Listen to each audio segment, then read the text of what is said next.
के घड़े में पानी ठंडा क्यों होता है?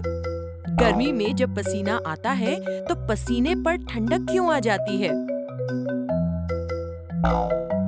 बुखार ज्यादा हो तो हम पेशानी पर ठंडे पानी की पट्टी क्यों रखते हैं? कुत्ते भाग दौड़ के बाद जुबान बाहर निकालकर हाँफते क्यों हैं? इन तमाम सवालात के जवाबात हमें एक ही बात से मिलते हैं, वो है अमले तबखीर, जिसे अंग्रेजी में इवापोरेशन कहते हैं। इवापोरेशन छोटा सा खेल पानी और पंखे के साथ। हाथ या मुंह के किसी एक जानिब पानी छिड़कें, फिर पंखे से इस पर हवा करें और तवज्जो से तपिश महसूस करें। इसके बाद बताएं कि भीगी हुई जानिब और सूखी जानिब के दरमियान आपने क्या फर्क महसूस किया? पानी वाली साइड पे ठंडा लगा, पानी नहीं था उधर गर्म लगा। अगर हम भीगी हुई जानिब को कुछ देर बाद देखते तो पानी खुश्क हो जाता, लेकिन यहाँ सवाल ये है कि ठंडक क्यों महसूस हुई? ये कैफियत सिर्फ हमारे रुखसार और हाथ तक ही महदूद नहीं है, बल्कि ये तो हमारे अतराफ हर जगह मौजूद होती है।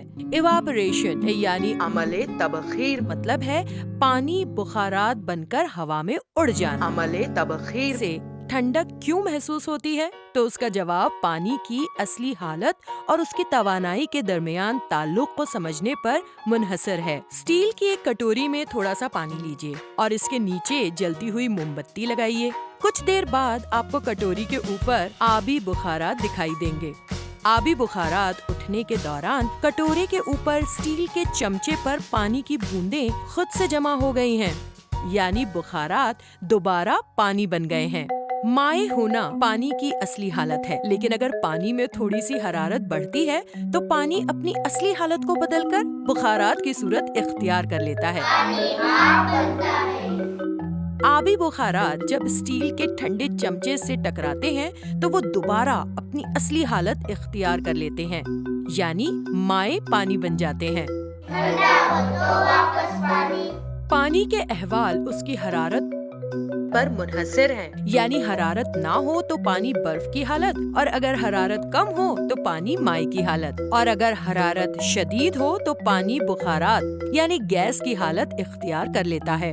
आपने देखा कि यहाँ पानी तीनों हालातों में हरारी तवानाई की वजह से अपनी हालत बदल रहा है, यानी हरारत ना होने पर बर्फ और हरारत ज्यादा होने पर बुखारात बन गया है।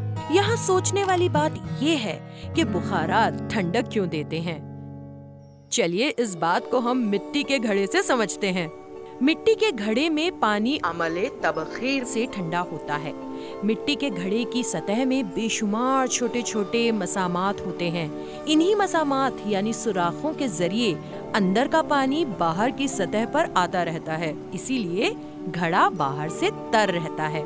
घड़े का पानी घड़े की अंदरूनी हरारत को मसामात के जरिए बाहर लाता है और घड़े की बैरूनी सतह की हरारत को साथ लेकर बुखारात बनाता है। ज्यादा हरारत वाले बुखारात खफीफ होकर घड़े की हरारत को हवा में लेकर उड़ जाते हैं। इस तरह घड़े का पानी हरारत निकल जाने की वजह से ठंडा हो जाता है। घड़े की बैरूनी सतह से बुखारात बनने और उड़ने का ये सिलसिला मुतवातिर जारी रहता है, जिससे अंदर का पानी ठंडा रहता है। तबखीर का अमल ख्वाह वो घड़े के पानी में हो या हमारे तर चेहरे को मिली ठंडक के लिए हो या फिर किसी तर चीज के खुश्क होने में हो, जारी रहता है। आप गौर कीजिए कि इन सूरतों में कहीं भी पानी उबल नहीं रहा है। यही फर्क है अमले उबाल और अमले तबखीर में। पानी को आग पर रखते हैं तो पहले वो पूरा गर्म होता है, फिर कुछ देर में वो बॉईल यानी उबलने लगता है। क्योंकि अमले उबाल एक बल्क प्रोसेस है, इसीलिए उबालने पर पूरा पानी तकरीबन जब 100 डिग्री सेल्सियस तक गर्म होता है तो वो बुखारात में तब्दील होने लगता है। लेकिन अमले तबखीर में हरारत का 100 डिग्री सेल्सियस होना जरूरी नहीं होता, क्योंकि अमले तबखीर तो हरारत के हर दर्जे पर होता रहता है, मगर सिर्फ पानी की ऊपरी सतह पर ये एक धीमी रफ्तार से होने वाला अमल है, जिसमें ऊपरी सतह पर पानी के कुछ जर्रात निचली اوپری سطح کے ذرات سے گرمی لے کر بخارات میں تبدیل ہوتے ہیں۔ جب یہی بخارات سطح چھوڑتے ہیں تو اپنے ساتھ حرارت لے جاتے ہیں، اسی لیے اوپری سطح کا درجہ حرارت پہلے سے کچھ کم ہو جاتا ہے، جس سے اوپری سطح پر ٹھنڈک آنے لگتی ہے۔ عمل تبخیر یعنی پانی کا بخارات کی صورت اختیار کرنے کا عمل چاروں طرف چلتا رہتا ہے، اسی لیے تر کپڑے سوکھ جاتے ہیں اور پاپڑ سوکھ کر کڑک ہو جاتے ہیں۔ اس کے علاوہ پتوں سے شبنم کی بوندیں مسلسل بخارات بن کر اڑ جاتی ہیں، اور عمل تبخیر ہماری زمین پر مسلسل چلنے والے آبی دور کا اہم حصہ ہے۔ سمندر، ندیوں اور تالابوں کی اوپری سطح کا پانی مسلسل بخارات بنتا رہتا ہے، تبھی تو بادل بنتے ہیں اور بارش ہوتی ہے۔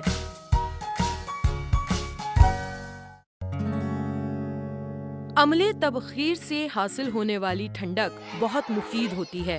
سخت گرمی میں یا بھاگ دوڑ کرنے کے بعد جب پسینہ آتا ہے تو وہ سوکھ کر بخارات بن جاتا ہے، جس سے جسم کو ٹھنڈک ملتی ہے۔ اس کیفیت کو بھی عمل تبخیر کہتے ہیں۔ صرف ہم ہی نہیں بلکہ ہمارے علاوہ بہت سی مخلوقات ہیں جنہیں تبخیر سے ٹھنڈک حاصل ہوتی ہے۔ آپ نے کبھی غور کیا ہے کہ کتے اپنی زبان باہر نکال کر کیوں ہانپتے ہیں؟ دراصل ان کی جلد موٹی ہوتی ہے، جس سے انہیں پسینہ کم آتا ہے، اسی لیے وہ اپنی تر زبان باہر نکال کر حرارت کو خارج کرتے ہیں اور عمل تبخیر سے ٹھنڈک حاصل کرتے ہیں۔ چلیے عمل تبخیر ہم ایک اور مرتبہ دیکھتے ہیں۔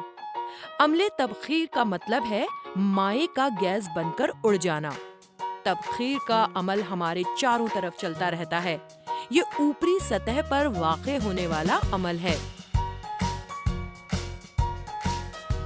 عمل تبخیر ہر درجے حرارت پر واقع ہوتا ہے، اور جس سطح سے تبخیر کا عمل ہوتا ہے وہاں حرارت کم ہوتی ہے، یعنی اس سے ٹھنڈک حاصل ہوتی ہے۔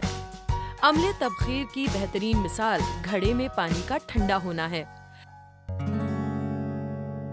اگر آپ نے عمل تبخیر کو بخوبی سمجھ لیا ہے تو بتائیے، جب کسی کو بخار ہوتا ہے تو ہم پیشانی پر ٹھنڈے پانی کی پٹی کیوں رکھتے ہیں؟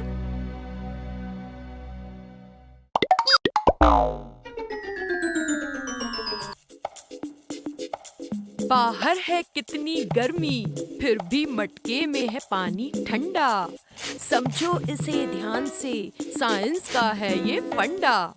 اندر سے جب پانی باہر آئے، اندر ہی اندر وہ تپش چرائے، اس تپش سے بھاپ بنے، ہوا میں وہ اڑ جائے، کھو کر تپش پانی یوں ہو جائے ٹھنڈا ٹھنڈا۔